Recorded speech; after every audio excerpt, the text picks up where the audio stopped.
মালদ্বীপের সবচেয়ে বড় হসপিটাল হচ্ছে এটা। ইয়ামিন সরকার থাকাকালীন এই হসপিটালটা করে দিয়েছিল। ইয়ামিন সরকার আমার বাংলাদেশি প্রবাসীর জন্য অনেক ভালো ছিল, অনেক সুযোগ সুবিধা দিত।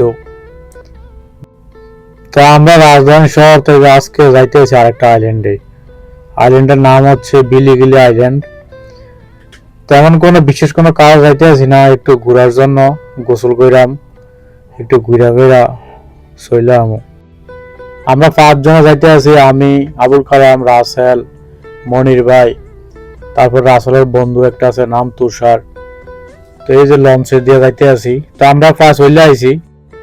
রাজধানী শহর থেকে 2 থেকে 3 মিনিট লাগে লঞ্চে। এই যে রাজধানীটা দেখা যায় বিলিগিরি থেকে। তো তারপরে আমরা আইসা নাইমে গেলাম সাগরে গোসল করার জন্য।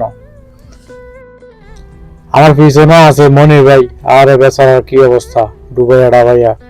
তো আমরা সবাই মনে করেন গোসল টোসল করতে আছি, যা যা মন মতো ডুবাইতে আছে। পানিটা তো সেই নীল পানি। তো আমি শ্বাসমালয় মধ্যে গিয়ে গোসল করতাম, কি আর কইরাম। এভাবে ঘুরে ফিরে আনন্দ ফুর্তি করে বাবার জীবন কাটাইতে আছি। জীবন সুখীময় করতে হলে আনন্দ ফুর্তিরও দরকার আছে। আমরা যে জায়গাটা গোসল করতে আছি এটা হচ্ছে বিলিগিলি বিচ। এই বিচ থেকে দেখেন রাজধানী শহরটা একদম স্পষ্ট দেখা যায়, কত সুন্দর দেখা যায়। আমার ক্যামেরাতে একদম জুম করে কতটা কাছে নিয়ে আসা যায়। তো এভাবেই সময় পার করি।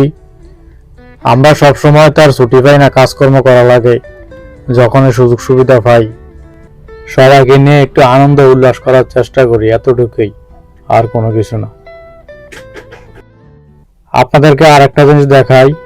এখন কিন্তু রাজধানী শহর থেকে আরেকটা নতুন ব্রিজ হইতে আছে, যে বিলিগিলি আইল্যান্ডে। এটাই হচ্ছে মালদ্বীপ। ঘুরবা ফিরবা খাইবা, ইউরোপ আমেরিকার ফিল নিয়া চিল করবা। This is মলদ্বীপস।